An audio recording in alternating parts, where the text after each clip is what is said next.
Hello YouTube.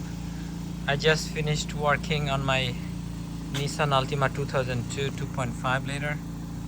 I replaced the head gasket. That's how it is working now.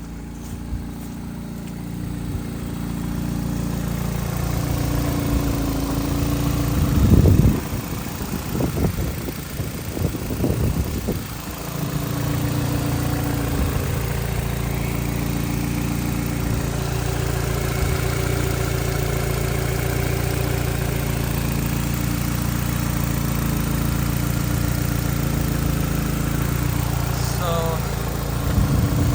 while I was doing the job, there are a few areas that I had wish I knew before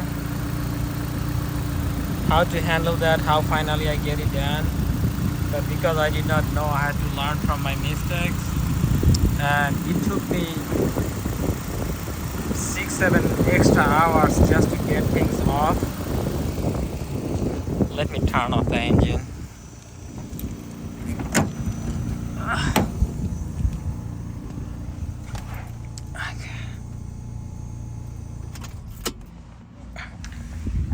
So my battery was not keeping charge, and I had like this platinum one. I had 4 years warranty, and I just bought it for 1.5 years, but the car was sitting there more than a year. That could cause it. I went to Walmart and they gave me the warranty for 4 years still valid. They gave me a new one for free. So now so when you want to do a complicated job like that, you need as much room as you get, especially DIYers like me.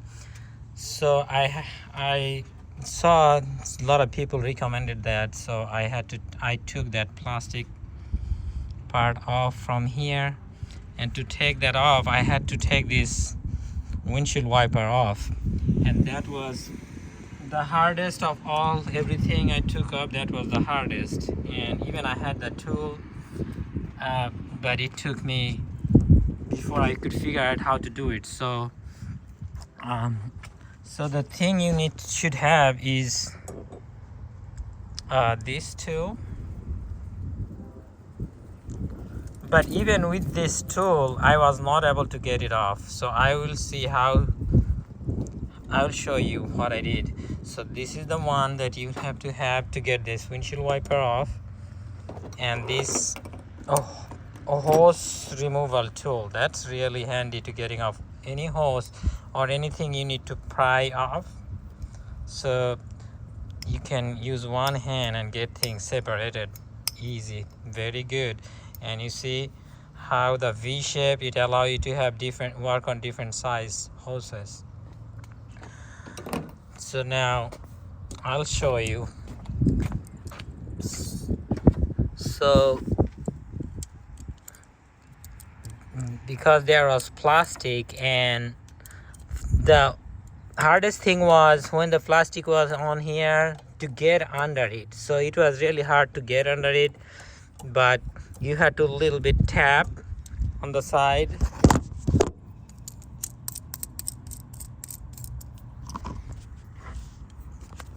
You had to tap with something.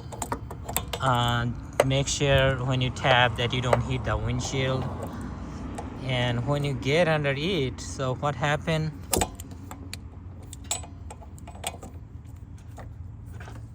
Is that center part, that it doesn't come 100% in the middle. See? So it's kind of be on the side, and then when you keep going down, it just slide off from the side like that. It slide off from the side. It's really hard to keep it on the middle while you push it down, press it down. So it was sliding on the sideways, and it was kind of hitting these threads, and it's causing more problem, and it's not taking it off. So then finally I tried like 2 hours, and it's nothing. It's failing. So then it's an easy hack, I know, but if it doesn't come on your mind in the right time, then it's no use. So what I did, I just put this little fiber there, see, and now when you push it down, it doesn't have to be on the center. It just get on the fiber, and that's how I took up that windshield wiper, and it worked when I used this fiber to support that middle act like the center thing. But anyways, so use this, so that will make your life much easier. And the fiber technique also used when you want to pry something with this one, but you don't have, you have a lot of space. So what you can do, you can use the fiber, sorry. So for example, when you have a lot of space, you can use the fiber on one side.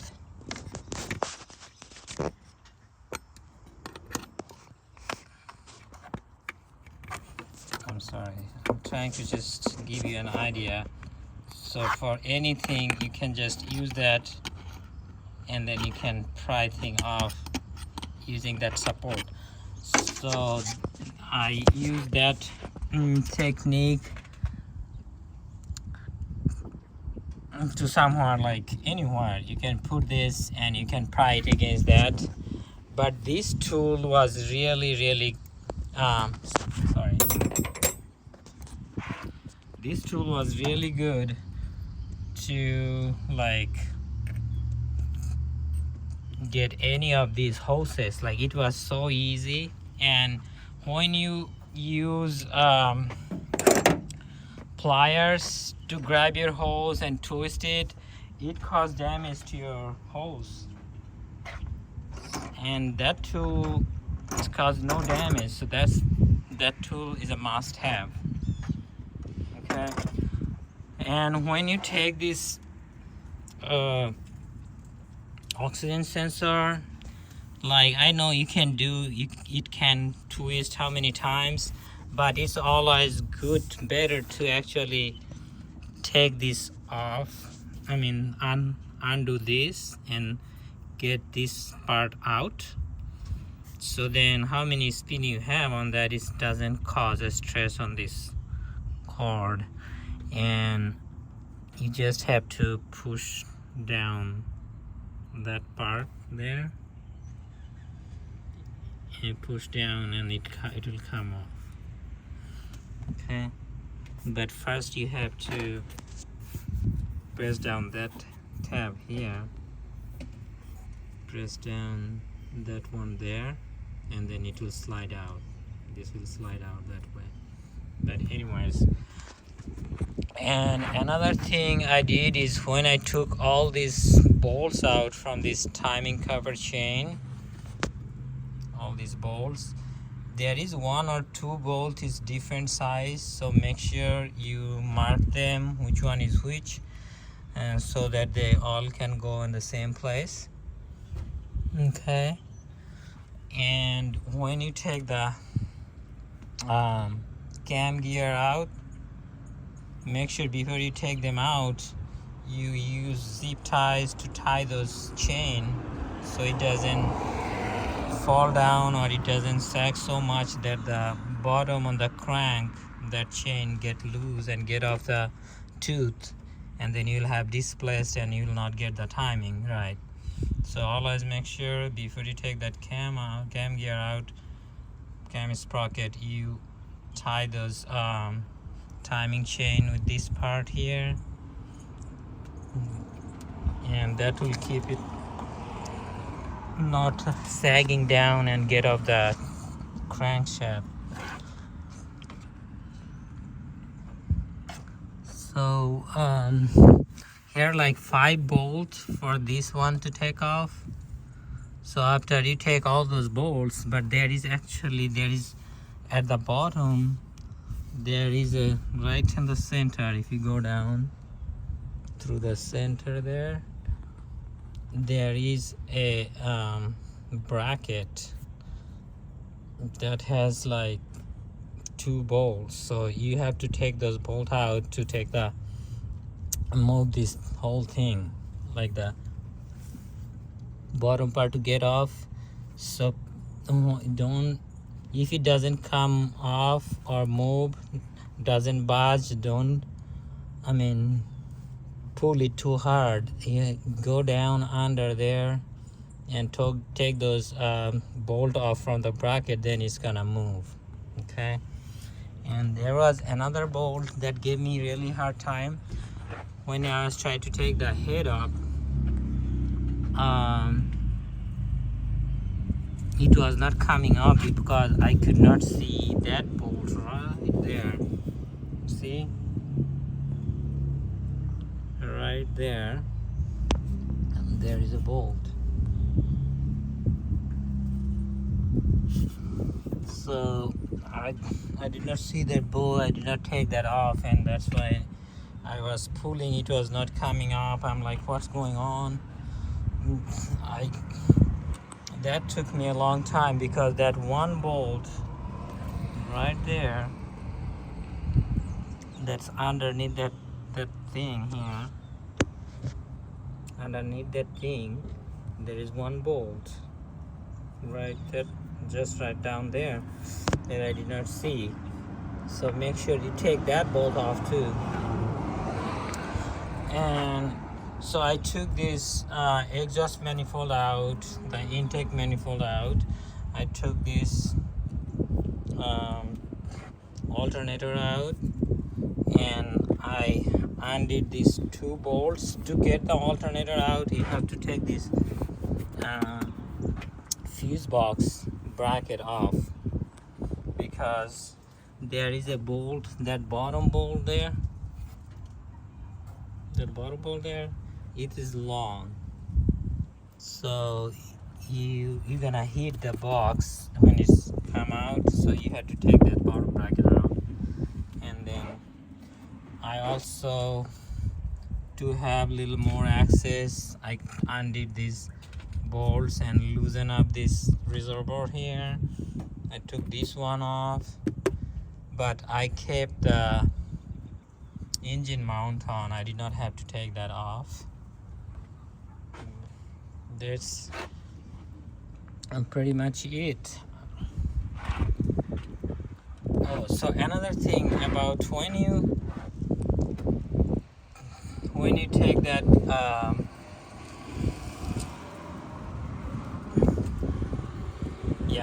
when you take that valve cover off, and there is the camshafts, and when you want to loosen that sprocket bolt, you have to grab that camshaft hard to get it loose.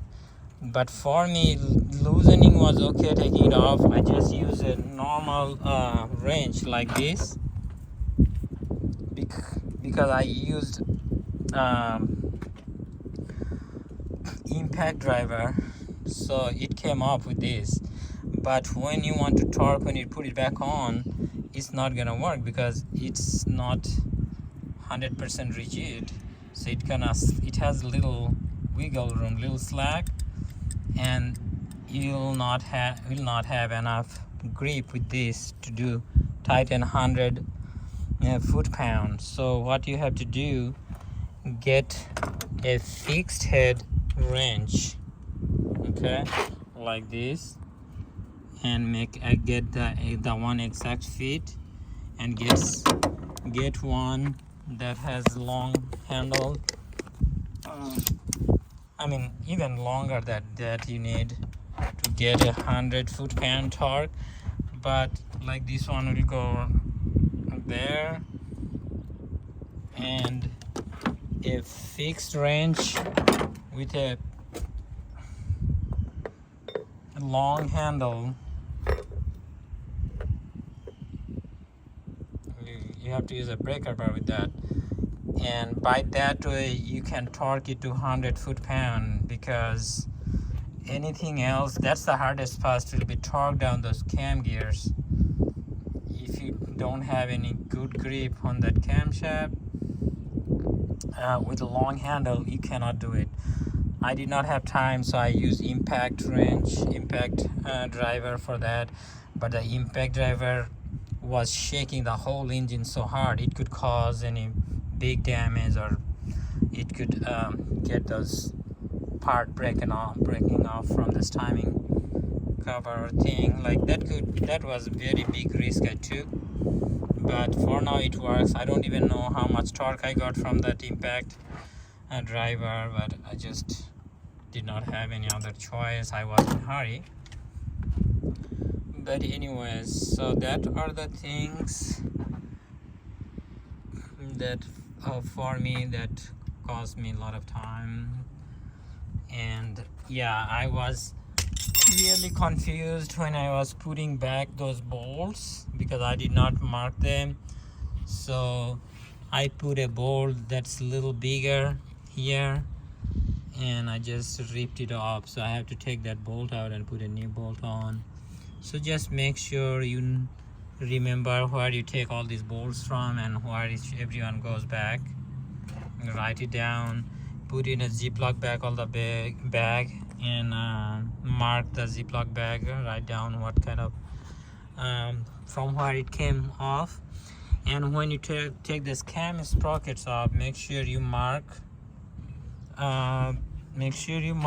Because when it go back in, it's very important to go back at the same place, and so you have to mark it very precisely. Okay, and that's it for today.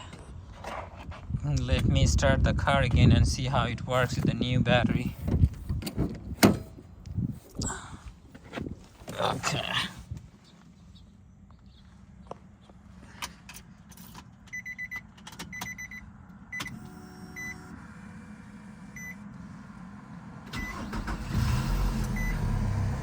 Okay, fired up good.